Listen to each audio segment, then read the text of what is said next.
2 million of you watched part 1. 2 million of you witnessed the brutal reality of pleasure slavery in ancient Rome. The chains, the exploitation, the lives reduced to objects. And the most common comment? Did any of them escape? The answer will shock you. Because some didn't just escape. Some became more powerful than the very masters who once owned them. Some toppled empires. Others rewrote the rules entirely. This is part 2, the ones who escaped. And I need to warn you, the price they paid to get out was almost worse than staying in. Let's dive in. Chapter 1, the 3 paths to freedom. If you were a pleasure slave in ancient Rome, Greece, or the Ottoman Empire, you had 3 possible routes to freedom. Only 3. And each one could get you killed. Path 1. Purchase your freedom. This was called manumission. Essentially, you bought yourself back from your master. But here's the catch. Pleasure slaves rarely handled money. So how did they earn it? Tips, gifts from clients, secret savings hidden under floorboards or sewn into clothing. One scroll from Pompeii describes a pleasure slave named Fortunata, who saved for 18 years collecting copper coins from sympathetic patrons until she had enough to buy her freedom. 18 years! That's longer than most modern prison sentences for violent crimes. And even when you saved enough, your master could refuse. There was no legal obligation to accept. Freedom wasn't a right, it was a negotiation. Path 2. Earn it through loyalty. Some masters freed slaves as a reward for years of service, or in their wills after they died. This sounds generous, but it was strategic. A freed slave often remained economically dependent on their former master, now called their patron. They owed them labor, loyalty, sometimes even a percentage of future earnings. The historian Livy writes about pleasure slaves freed in their master's will, only to discover they were still legally bound to the master's children. Freedom with strings attached. Freedom that wasn't really freedom at all. Path 3. Escape. This was the rarest path, and the deadliest. Roman law was clear. Runaway slaves faced crucifixion, dismemberment, or being thrown to animals in the arena. But some still tried. They fled to port cities, changed their names, disguised their slave brands with tattoos or burns. And a very, very few, succeeded. Let me tell you about one of them. Chapter 2. The slave who became a queen. Her name was Roxelana, and her story is one of the most extraordinary transformations in history.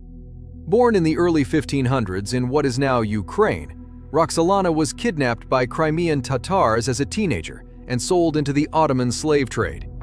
She was taken to Istanbul, to the Topkapi Palace, the heart of the Ottoman Empire, and placed in the Hurrem. Now, the Hurrem wasn't just a pleasure house, it was a brutal hierarchy. Hundreds of women competed for the Sultan's attention. Most lived and died in obscurity, never even meeting the Sultan once. But Roxelana was different.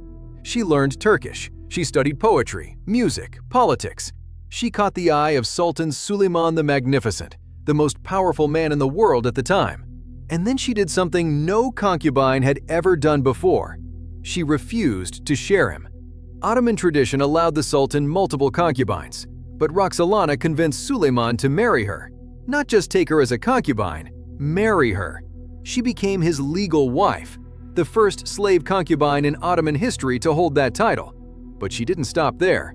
Roxelana became Suleiman's chief political advisor. She wrote letters to foreign kings. She funded mosques, hospitals, and public baths. She orchestrated the execution of the Sultan's own Grand Vizier when he threatened her power. And when Suleiman's firstborn son, from another woman, stood in the way of her son's claim to the throne, she had him killed. Her son, Selim II, became Sultan, and Roxelana, the enslaved girl from Ukraine, became the most powerful woman in the Ottoman Empire.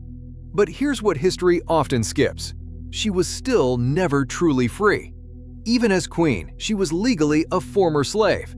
Her enemies called her the witch, the slave who seduced the Sultan. She lived in constant fear of poisoning, coup, assassination. And when she died in 1558, her funeral was grand, but her grave was unmarked for decades. as if her rise was too scandalous to celebrate. Freedom, yes, but at what cost? Chapter 3. The Rebellion You've Never Heard of. Not all escapes were quiet. Some were drenched in blood. In 73 BCE, a pleasure slave named Spartacus did something no one thought possible.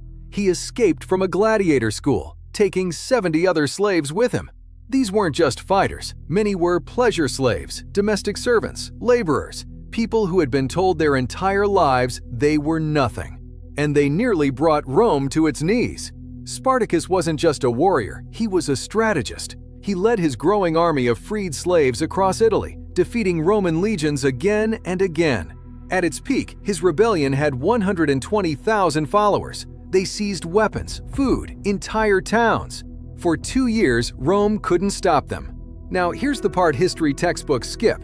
Many of Spartacus's followers were pleasure slaves. Roman records describe women in the rebellion, formerly enslaved in brothels and private households, who fought alongside the men. Some historians believe they made up nearly a third of the rebel forces. They weren't just escaping, they were destroying the system that enslaved them. But Rome doesn't forgive rebellion. In 71 BCE, Spartacus was finally defeated. His body was never found, likely torn apart on the battlefield. But Rome made an example of his followers. 6,000 of them were crucified along the Appian Way, the road from Capua to Rome. One crucifixion every 40 meters, for 200 kilometers. It took weeks for them all to die. Rome's message was clear. This is what happens when you try to leave. But here's the thing, Spartacus's rebellion changed Rome forever. It terrified the ruling class. It inspired slave revolts for centuries. And even though Spartacus died, his story became a symbol of resistance that could never be crucified. Freedom through rebellion, even in death. Chapter 4. The Legal Loophole That Saved Thousands. Not all escapes were violent. Some were brilliantly bureaucratic. In ancient Rome, there was a law, little known, rarely used, that said if a slave was sold to someone outside the empire's borders, they were technically no longer Roman property. A few pleasure slaves figured this out.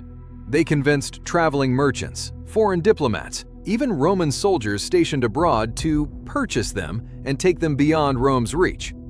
Once across the border, into Germania, Persia, or North Africa, they would disappear into new identities.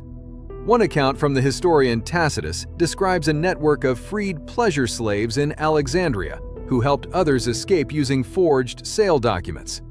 They created an underground railroad centuries before the term existed, smuggling enslaved women and men to freedom in Egypt, where Roman law couldn't touch them. But even this had a cost. To use this loophole, you had to leave everything behind. Your family, your language, your name. You had to become someone else entirely. And if you were ever recognized, if a former client, a former master spotted you, you'd be dragged back in chains. Freedom, yes, but it was freedom as a ghost. Chapter 5. The Ones Who Never Made It. Let's be honest, most didn't escape. For every Roxelana who became a queen, there were thousands who died in bondage. For every Spartacus who fought back, there were tens of thousands who never got the chance. The average lifespan of a pleasure slave in ancient Rome was 28 years. Most died of disease, abuse, or suicide. Burial records from Pompeii show mass graves of enslaved people. No names, no markers, just numbers. And even those who did gain freedom often found it hollow. Freed slaves faced social stigma. They couldn't hold public office. Their children were legally tainted by their slave ancestry. They lived in a permanent underclass, free on paper, but never truly equal. One freed pleasure slave, a woman named Acte, became the mistress of Emperor Nero. She had wealth, influence, access to power. But when Nero died and his enemies took over, Acte was stripped of everything. She died in poverty, alone, forgotten. Freedom didn't erase the past, it just changed the chains. So did pleasure slaves escape?